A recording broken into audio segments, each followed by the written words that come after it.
I'm going to talk about what is co-integration and how it is used in finance. Well, co-integration is the topic in time series analysis. It is quite a popular topic in quantitative finance. Well, time series actually is very popular in quantitative finance, especially for forecasting. But co-integration in particular is useful in many areas of finance, in pair trading, in risk management, portfolio management, even in forecasting. Um, time co-integration is quite used. So to understand co-integration, let's first understand what it means and when it is used and why use co-integration when we have other time series techniques available. Well, co-integration is a technique that is used to understand the long-term relationship between different time series. A few things to note here. First of all, multiple time series. In time series analysis, univariate time series is more popular. For example, the ARIMA, the autoregressive models, moving average models, these are univariate time series model. That means we are only talking about one time series variable. Could be stock price, it could be stock return, revenue, etc., etc. But time series analysis can also be done using multiple time series. And co-integration is one such technique where multiple time series can be used. So here the relationship is with multiple time series, whereas in ARIMA, the relationship is with the past values of the same time series. Okay. There are many other differences also, and we'll go through that. But this is one difference between co-integration with other famous time series analysis. And the two time series, the variables, it could be more than two, by the way, but bare minimum would be two time series, are said to be co-integrated if they're integrated to the same order and there exists a linear combination of them which is stationary. Okay, it might sound a bit complex, but I can break it down for you in simple words. So if there are two time series and we do not know if there is any relationship between them or not, both the time series are non-stationary in nature, and you do not know if there is any relationship at all between these two non-stationary time series. Well, one way is to perform a linear regression to check the relationship between these two non-stationary time series. That used to be the case before co-integration. People used to do that, but there was a serious theoretical mistake in doing that, because you cannot perform a linear regression with such a data. It could lead to spurious correlation. Spurious correlation means correlation that is only temporary. There is no causal impact. Okay, or there is uh, correlation which cannot be explained logically, right? Which makes no sense. So therefore, this concept was developed. Co-integration was developed, which simplified the process a bit. That yes, we will do the linear regression. We'll collect the residuals and we'll check whether residuals are stationary or not. If the residuals are stationary, only then these two time series are related to each other, right? So co-integration is primarily used to find relationship between time series, not through linear regression directly, but through co-integration, which checks if the linear combination, if you have a linear combination of this time series, whether that comes out to be stationary or not. Okay, so that's co-integration. One can take an example. Let's say there are two non-stationary time series one, time series two, and it could be prices of stocks. They move over time. Both are random walks, non-stationary.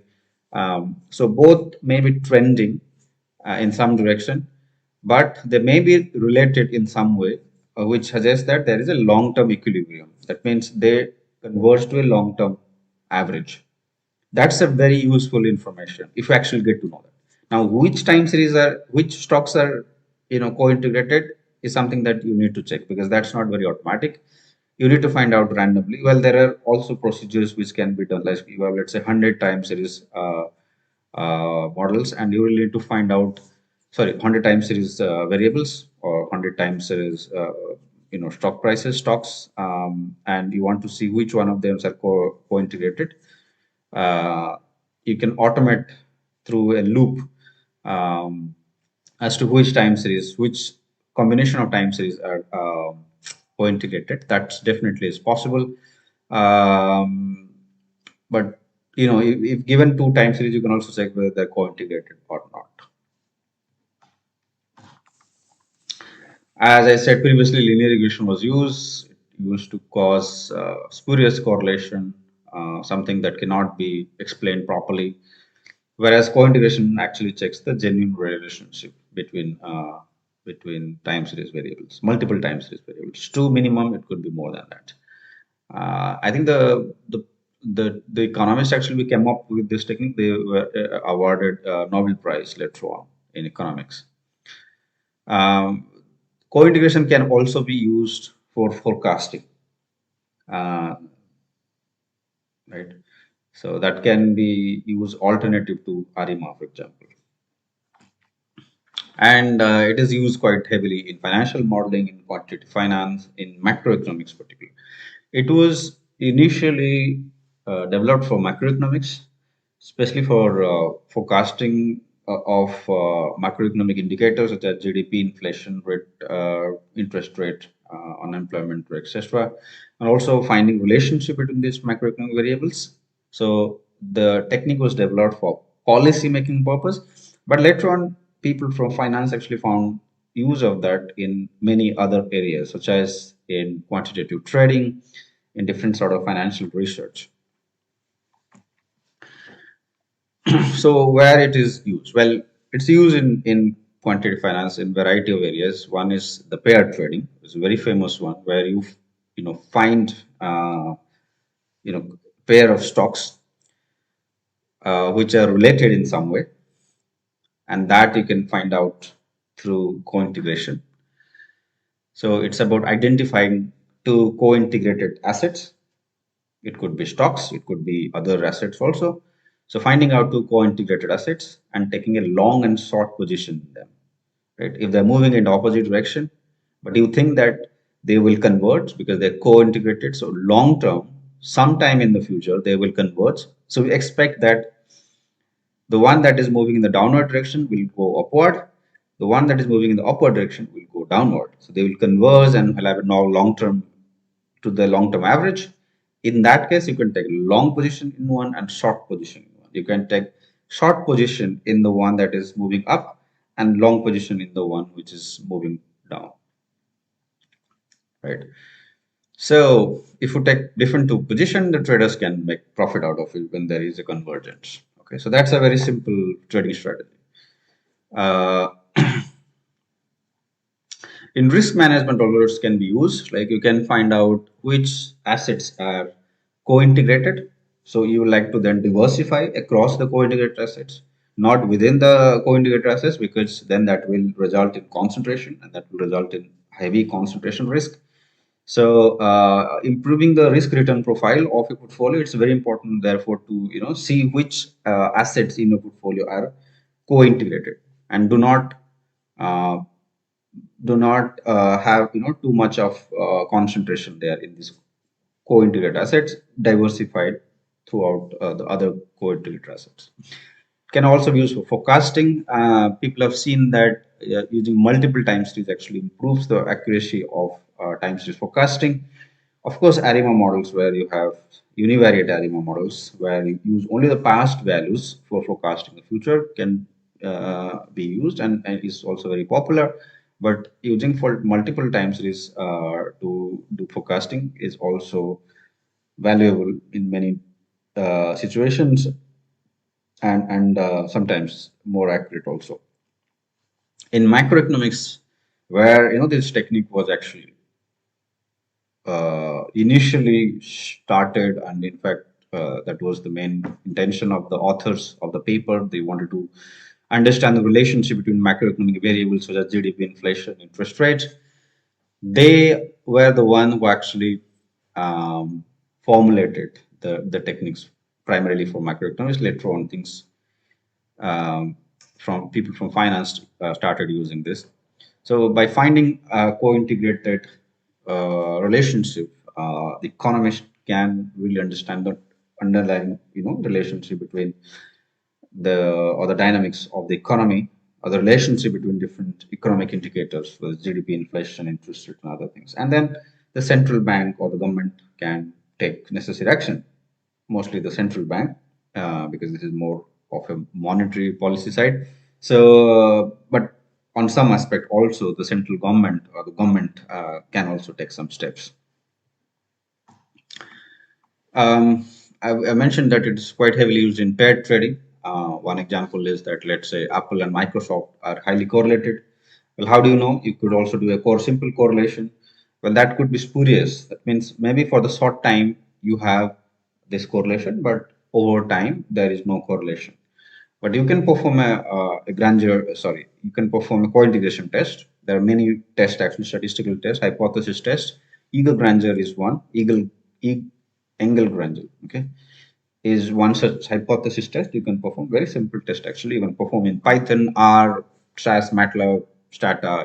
Many statistical software they have this test. You can perform regression of one stock price with the other and checking whether residual is stationary or not. If that is the case, then the two stocks are co-integrated. Let's say Apple is currently trading at a higher price than its long-term equilibrium, and that is also related to Microsoft. And Microsoft is actually trading at a lower price compared to its long-term equilibrium, but they are co-integrated. Okay, so what could you do is that you could take a short position on Apple and a long position on Microsoft, and then you could expect that Microsoft will go up and Apple will fall down in the future because they are co-integrated. Does that happen all the times? Not necessarily so, but if you try it, let's say 100 times over a period of some years or months, or over many stocks, I think you will be the chances of you being luckier is more, and that's exactly how people make money through quantitative trading. It is not 100% accurate. You'll never be 100% sure, but it's way more efficient than this assessing stocks through common sense. Well, there might be differences, but that's how many people believe so. Um, all right, so how to perform in Python? In stats model, you have all the packages. Um, in stats model, you have the time series. Just import um, the time series, the TSA for stats tool, and there you have Quant. This function can be used for Ingle-Granger test, and that will give you the p-value, and based on the p-value you can assess whether the hypothesis test is accepted or rejected, whether there is presence of co-integration or not. So it's about assessing whether the residual is stationary or not. If it is stationary, yes, then there is presence of co-integration. Otherwise no. In R, you have URCA library. From there also you can perform. In the test result, you will you will get the hypothesis p value, but you also get the estimate where you can actually write down the linear combination of these two. It's not always important, right? If you really not if you really want to know just whether they are correlated or not, they're co-integrated or not, yes or no, then just the p value is enough. But if you also want to know what is the linear combination, what is the equation, which proves that there is a linear relationship and that results in co-integration. That also is possible. And here is how you see. Here there is y1 and x1 two time series, and the equations can be y1 minus 12 of x1 gives you one error. So that's the linear combination. And that error term is actually stationary, which is that long run average is 0 and some other properties of stationary. All right, so that's about co-integration and how it's used in finance. There are many other uses, by the way, but this is just a brief summary of where it is used mostly. If you have questions, do not forget to ask me in the comment section. Thanks. Thanks.